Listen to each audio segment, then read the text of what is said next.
नमस्कार, मैं doctor Amitabh Singh CPC के एक नए टॉपिक समन को लेकर आपके सामने उपस्थित हूं। समन प्लेंट के फाइल होने के बाद जिसके खिलाफ मुकदमा किया जाता है डिफेंडेंट को इंटीमेशन देने के लिए कि आखिर उसके खिलाफ क्या केस फाइल हुई है, इंटीमेशन देने का काम कोर्ट करती है। इस इंटीमेशन को ही हम समन कहते हैं। इसे ऑर्डर 5 और ऑर्डर 16 में बताया गया है। ऑर्डर 5 डिफेंडेंट या पार्टीज को समन की बात करता है, ऑर्डर 16 विटनेसेस को समन की बात करता है। इस वीडियो में हम ये देखेंगे कि ऑर्डर नंबर 5 को अगर आप देखें तो 3 मेजर पार्ट्स में डिवाइड किया जा सकता है। नंबर 1 कि आखिर समन के एसेंशियल एलिमेंट्स क्या होंगे, इसे बताया गया है रूल 1 से लेकर 8 में। दूसरा, समन को सर्व कैसे किया जाएगा डिफेंडेंट के ऊपर, इसको सर्व करने के 5 तरीके बताए गए हैं। ये हैं रूल नंबर 9 से रूल नंबर 20 के बीच में, और रूल नंबर 21 से लेके 30 जो कि ऑर्डर 5 का एक तीसरा हिस्सा बनता है, जिसमें 10 स्पेशल सिचुएशंस की बात की गई है जिसमें डिफेंडेंट को स्पेशल तरीके से समन सर्व कराए जाएंगे। तो अपनी बात शुरू करता हूं ऑर्डर 5 से। प्लांटिफ के केस फाइल होने के बाद जिस बंदे के खिलाफ केस फाइल होती है उसको ये जानकारी होना बहुत जरूरी है कि आखिर उसके खिलाफ क्या फाइल की गई है, क्या ग्राउंड बने हैं, क्या चीज उससे रेमेडी डिमांड की जा रही है। इसके लिए कोर्ट इंटीमेशन इशू करती है, इंटीमेट करती है उस पार्टी को जिसके खिलाफ सिविल केस फाइल की जाती है, जिससे इस इंटीमेशन के मिलने से वो 30 से लेके 90 डेज के भीतर अपनी जवाबदेही दाखिल कर सके, अपना रिटर्न स्टेटमेंट ला सके। जनरली इसके लिए 30 दिन का टाइम फिक्स है, लेकिन ऑर्डर 8 को जब आप देखते हैं तो वहां आप इसे 30 से 90 डेज तक का समय ले सकते हैं। तो अगर हम पहले बात करें रूल नंबर 1 से लेकर के 8 तक की, तो उसमें निकल के आता है कि आखिर समन में क्या क्या एसेंशियल होंगे। रूल 1 और 2 को आप देखें तो कहता है कि समन रिटन होंगे उस जज के द्वारा जिसने इशू किया है, या उसके द्वारा एथराइज कोर्ट के ऑफिसर के द्वारा वो साइंड होगा, कोर्ट की उस पे सील लगी होगी, 2 कॉपी में होंगे, और उस समन के साथ प्लेंट की कॉपी भी दी जाएगी। प्लेंट की कॉपी भी देंगे जिससे डिफेंडेंट को सारे के सारे केस के फैक्ट्स के बारे में जानकारी मिल सके। रूल 3 को देखते हैं तो रूल 3 कहता है कि डिफेंडेंट किसके जरिए, किसके मार्फत कोर्ट में आएगा। तो डिफेंडेंट अगर चाहे तो पर्सनली भी आएगा या प्लीडर के जरिए आ सकता है। प्लीडर के जरिए अगर वो आना चाहते हैं तो प्लीडर इतना कॉम्पिटेंट होना चाहिए कि वो कोर्ट में उठने वाले हर सवाल का जवाब दे सकें। या एक और तरीका है कि डिफेंडेंट प्लीडर के साथ एक पर्सन एकम्पनी कर दे, जो एकम्पनीड पर्सन जो है वो कोर्ट में उठने वाले सवालों का जवाब दे सके। इनके जरिए भी कोर्ट में उपस्थित हो सकते हैं। रूल नंबर 4 पर्सनल अपीयरेंस की बात करते हैं। अगर डिफेंडेंट कोर्ट की लोकल जुरिडिक्शन के अंदर रहते हैं तो उन्हें पर्सनल अपीयर करने के लिए कोर्ट कहेगी, और अगर कोर्ट के लोकल जुरिडिक्शन से 50 माइल्स के अंदर, कोर्ट की लोकल जुरिडिक्शन से 50 माइल्स के अंदर डिफेंडेंट रहते हैं और वहां पर ट्रांसपोर्टेशन की बहुत अच्छी फैसिलिटी नहीं है, तो भी कोर्ट ऐसे डिफेंडेंट को पर्सनल अपीयर होने के लिए कह सकती है। और अगर ट्रांसपोर्टेशन की अच्छी फैसिलिटी अवेलेबल है तो 200 माइल्स के अंदर अगर डिफेंडेंट रहते हैं तो भी उन्हें पर्सनल अपीयर होने के लिए कहा जा सकता है या कहती है कोर्ट। इसमें एक एक्सेप्शंस भी आते हैं। अगर कोई वोमेन पर्दानशी वोमेन है और डिफेंडेंट पर्दानशी वोमेन अगर है तो उसे हम पर्सनल अपीयर करने के लिए नहीं कहते। पर्दानशी वोमेन कौन? पर्दानशी वोमेन वो वोमेन जो कि अपने कस्टमरी प्रैक्टिस के अंतर्गत अपने फैमिली के 1-2 मेंबर्स के अलावा बाकी किसी जमाने के सामने नहीं आती, उसे पर्दानशी वोमेन कहते हैं। आज के इस मॉडर्न युग में ये एक एक्सटिंक्ट होती प्रजाति है। और नंबर 3 जो इसमें एक्सेप्शन निकल के आता है कि अगर उन सारे लोगों को जिनको सीपीसी में कोर्ट में आने से छूट मिली हुई है, फॉर एग्जाम्पल अगर राज्य के गवर्नर हैं, देश के राष्ट्रपति हैं, इस तरीके से एक लिस्ट दी गई है जिन लोगों को छूट मिली हुई है कोर्ट में उपस्थित व्यक्तिगत रूप से आने के लिए, अगर इसमें से कोई आदमी डिफेंडेंट है तो उन्हें पर्सनल अपीयर करने के लिए नहीं कहा जाएगा। रूल नंबर 5 से 8 को जब आप देखेंगे तो वहां निकल के आएगा कि आखिर सम्मन का ऑब्जेक्ट क्या है, यह भी सम्मन में बताया जाएगा। ऑब्जेक्ट मतलब पहला ऑब्जेक्ट यह है कि डिफेंडेंट को हमें इंटीमेट करना है, यह बिल्कुल पूरा हो चुका जब आप सम्मन देते हैं। लेकिन सिविल केस ये कहती है, सिविल प्रोसीजर कोड ये कहता है कि यहां कोर्ट की जिम्मेदारी बनती है कि वो सम्मन में स्पष्ट कर दें कि यह सम्मन फ्रेमिंग ऑफ इश्यूज के लिए किया गया है, बड़ा मुकदमा है। आप जब डिफेंडेंट जब अपने साइड से रिटन स्टेटमेंट लेके आएगा, दोनों को पढ़ने के बाद जो डिस्प्यूटेड पॉइंट्स होंगे उनको आप फ्रेमिंग ऑफ इश्यूज के रूप में ला रहे हैं, या छोटा सा सिली केस है, इसमें आप फाइनल हियरिंग के लिए जाना चाहते हैं, नेक्स्ट स्टेप आपका फाइनल हियरिंग है, ये आपको क्लियर करना पड़ेगा। जज को ये चीज जुडिशियल ऑफिसर को क्लियर करनी पड़ेगी। अब अगर मान लीजिए कि फाइनल हियरिंग के लिए आपने सम्मन दिया है तो डिफेंडेंट अपनी ओर से विटनेसेस भी ला सकता है। इतनी बातें रूल 5 से 8 के बीच में बताई गई। अब आता है कि सम्मन की टेक्निकलिटी हम समझ गए, सम्मन आखिर डिफेंडेंट पे सर्व कैसे किया जाएगा। तो रूल नंबर 9 से रूल नंबर 20 5 तरीके बताता है, जिन 5 तरीकों में से किसी तरीके का इस्तेमाल सम्मन को डिफेंडेंट पे सर्व करने के लिए किया जाएगा। नंबर 1 पहला तरीका है जिसे हम पर्सनल तरीका कहते हैं या डायरेक्ट कहते हैं। क्यों ये पर्सनल और डायरेक्ट है? इसमें जो सम्मन की कॉपी दी जाती है वो डिफेंडेंट को दी जाती है, जहां डिफेंडेंट रिसाइड करता है, कॉमनली अपनी बिजनेस करता है या वर्क करता है, काम करता है। अब मान लीजिए कि सम्मन लेकर के कोर्ट का ऑफिसर या कोई बंदा वहां पहुंचता है, उस घर पे पहुंचता है जहां डिफेंडेंट रिसाइड करता है। डिफेंडेंट मिलता है तो डिफेंडेंट को आप एक कॉपी देंगे, दूसरी कॉपी पर आप उससे एक्नॉलेजमेंट या रिसीविंग लेंगे, रिसीविंग लेने के बाद ले आकर कोर्ट में आप सबमिट कर देंगे। मान लीजिए कि अगर डिफेंडेंट नहीं मिलता तब क्या करेंगे? डिफेंडेंट नहीं मिलता तब उसकी फैमिली के किसी एडल्ट मेंबर को सम्मन की कॉपी सर्व कराएंगे और उनसे एक्नॉलेजमेंट ले लेंगे। लेकिन यहां एक बात ध्यान देने वाली है कि यहां सर्वेंट को हम फैमिली मेंबर नहीं मानते, इसलिए सम्मन अगर आपने सर्व कर दिया है सर्वेंट को तो उसे हम प्रॉपर सर्विंग नहीं मानेंगे। नंबर 2, मान लीजिए कि डिफेंडेंट जिसके ऊपर मुकदमा किया गया है वो उस कोर्ट की लोकल जुरिडिक्शन में नहीं रहता, कहीं बाहर रहता है, लेकिन कोर्ट की लोकल जुरिडिक्शन के अंदर उसका एक बिजनेस प्लेस है जहां पर एक मैनेजर है, एक व्यक्ति है जो उस मैनेजमेंट देखता है उस बिजनेस का, तो आप उस मैनेजर को भी सम्मन सर्व कर सकते हैं। और आगे अगर मान लीजिए कि डिफेंडेंट ये सारा मुकदमा जो है वो एक इमूवेबल प्रॉपर्टी को लेकर के है और डिफेंडेंट उस प्रॉपर्टी पर रिसाइड नहीं करता, कहीं और रिसाइड करता है और वो इमूवेबल प्रॉपर्टी का कोई केयर टेकर है, तो उस केयर टेकर को भी सम्मन सर्व किया जाएगा। उसको भी करके आप वहां से भी रिसीविंग लाकर कोर्ट को सबमिट कर सकते हैं।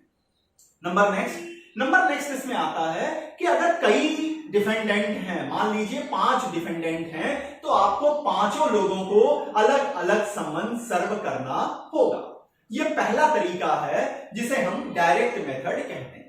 दूसरा जो मेथड है, इस डायरेक्ट मेथड को रूल नंबर 10, रूल नंबर 16 और रूल नंबर 18 में बताया गया है। सेकंड जो मेथड है इसे मेथड कहते हैं बाई कोड, जिसे रूल नंबर 9 में बताया गया।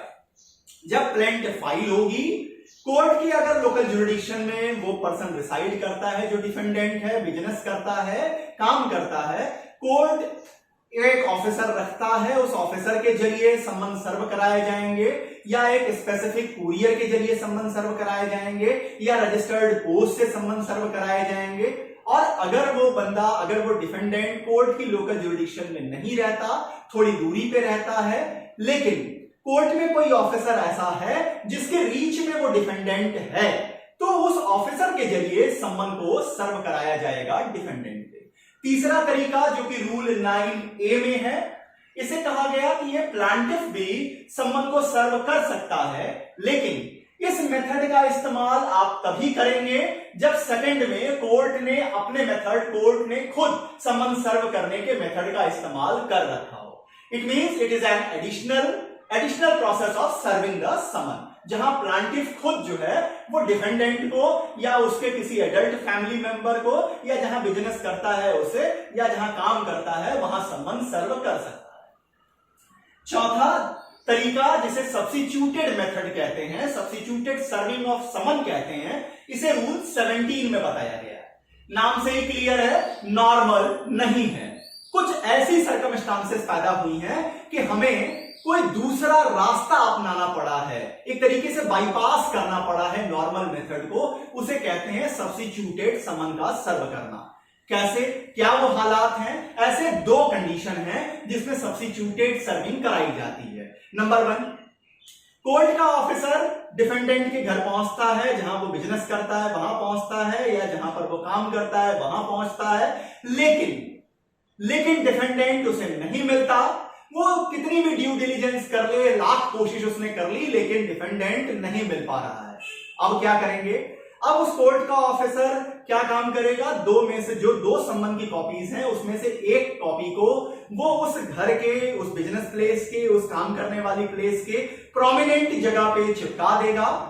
चिपकाने के बाद दूसरी जो कॉपी है उस कॉपी के ऊपर ये लिखते हुए कि ऐसी क्या कंडीशन थी जिसके कारण ये चिपकाने वाले मेथड का इस्तेमाल करना पड़ा, उस कंडीशन को बताते हुए, सर्टिफाई करते हुए कि उसने प्रोमिनेंट जगह पे उस समन को लगा दिया है, कॉपी को कोर्ट को वापस सबमिट कर देगा अपनी रिपोर्ट। कोर्ट चाहे तो इस मामले में इंक्वायरी कर सकती है कि क्या वास्तव में ऐसे हालात थे कि वो डिफेंडेंट मिल ही नहीं सकता था लाख कोशिशों के बाद भी, या बिना इंक्वायरी किए भी कोर्ट ये प्रिज्यूम करके चल सकती है कि यहां सम्मन सर्व हो चुका है। दूसरी कंडीशन है कि जहां पर डिफेंडेंट मिल जाता है, डिफेंडेंट मिल जाता है सम्मन सर्व करने वाले को, लेकिन वो एक्नॉलेजमेंट नहीं देना चाहता, वो डिनाई करता है सम्मन लेने से। अब क्या करेंगे? अब यहां पर कोर्ट फिर से इस मेथड का इस्तेमाल करती है कि प्रोमिनेंट जगह पे एक कॉपी चिपका दी जाती है। इस मेथड में जहां पर वो डिनाई कर रहे हैं, ऐसे कंडीशन में जहां डिफेंडेंट डिनाई कर रहे हैं, सम्मन की एक कॉपी कोर्ट की जो नोटिस बोर्ड होती है वहां लगा दी जाती है, और इसके बाद न्यूज़पेपर, डेली न्यूज़पेपर जो कि उस एरिया में प्रोमिनेंट होता है, जहां पे डिफेंडेंट रहता है या बिजनेस करता है या काम करता है, उसमें पब्लिश करा दी जाती है। उद्देश्य क्या है कि मान लीजिए डिफेंडेंट ना देखे, अगल बगल पड़ोसी देख लेंगे, दूसरे काम करने वाले देख लेंगे, बिजनेस पार्टनर देख लेंगे, कहीं ना कहीं से आपको इंफॉर्मेशन तो ये सर्टेन मिल जाएगी कि ये मुकदमा आपके खिलाफ लंबित किया गया, ये मुकदमा आपके खिलाफ फाइल किया गया है। सम्मन सर्व करने का हमारा उद्देश्य सिर्फ इतना ही है कि डिफेंडेंट को इंफॉर्मेशन हो जाए that A case is pending against such person. और नंबर 5वां जो मेथड है ये है बाई पोस्ट। बाई पोस्ट कहने का मतलब कि सम्मन आपने रजिस्टर्ड पोस्ट में डाल दिया है या कुरियर कर दिया है। डाकिया या वो कुरियर का व्यक्ति सम्मन एक कॉपी दे करके डिफेंडेंट को दूसरे पर उनसे एक्नॉलेजमेंट साइन करा लेगा और एक्नॉलेजमेंट लेकर कोर्ट में सबमिट कर दिया जाएगा। मान लीजिए अगर वो एक्नॉलेजमेंट नहीं देते या लेने से डिनाई कर देते हैं सम्मन, तब क्या होगा? अगर डाकिये ने या कुरियर का ले जाने वाले आदमी ने ये सर्टिफाई कर दिया कि that the defendant that the person is denying to entertain the summon, then court will presume that the summon has been served. Court यहां प्रिज्यूम करके चलेगी कि समन सर्व किया जा चुका है। एक और कंडीशन है, अगर कोर्ट ने समन इशू किया और 30 डेज के अंदर, 30 दिनों के अंदर कोर्ट के पास एक्नॉलेजमेंट नहीं पहुंचती है, तो भी कोर्ट ये प्रिज्यूम करके चल सकती है कि यहां पर समन सर्व किया जा चुका है। ऐसे हालत में बर्डन ऑफ प्रूफ डिफेंडेंट के शोल्डर पे चला जाएगा। अगर वो ये साबित करें, अगर वो ये कहना चाहते हैं कोर्ट में कि उन्हें समन नहीं मिला है, तो बर्डन ऑफ प्रूफ उनके ऊपर होगा कि सच में समन उन्हें नहीं मिला है। इतनी बातें रही वो 5 मेथड के बारे में जिसमें से किसी मेथड का इस्तेमाल करके समन सर्व किया जाएगा। अब रूल नंबर 21 से 30 को अगर आप देखें तो 10 स्पेशल सर्कमस्टांसेस या 10 स्पेशल सिचुएशंस की बात की गई है ऑर्डर नंबर 5 पे, जिसमें डिफेंडेंट के होने पर स्पेशल तरीके से सम्मन को सर्व कराया जाएगा।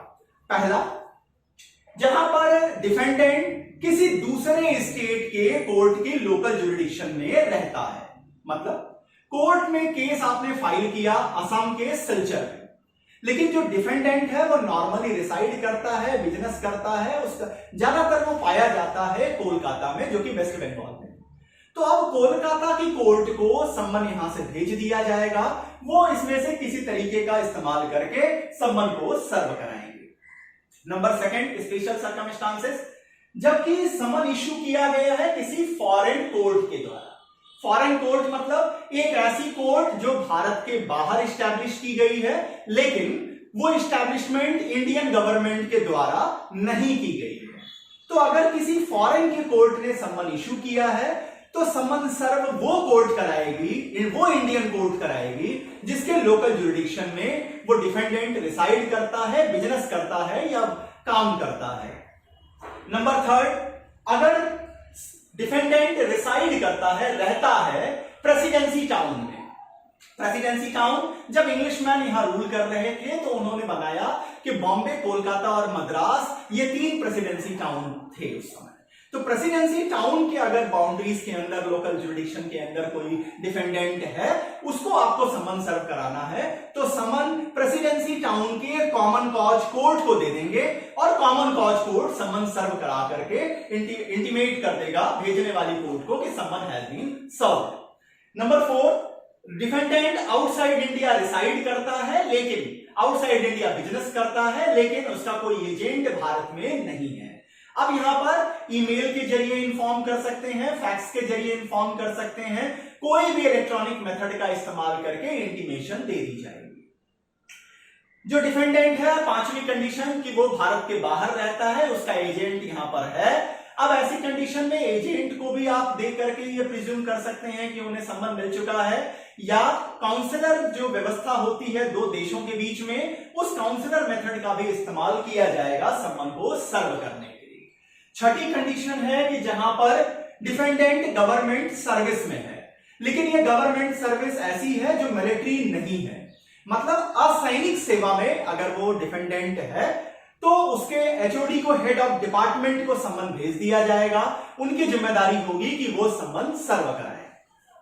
अगर डिफेंडेंट मिलिट्री की सर्विस में है, पैरामिलिट्री की सर्विस में है, तो यहां कमांडिंग ऑफिसर को भेज देंगे, वो सम्मन सर्व कराएंगे। अगर डिफेंडेंट प्रिजन में होगा फिर क्या करेंगे? अगर डिफेंडेंट प्रिजन में है तो जेल के भार साधक अधिकारी को, मतलब जेलर को आप अपना सम्मन भेज देंगे, कोर्ट जेलर को सम्मन दे देगी और जेलर जो है सम्मन को सर्व कराएंगे।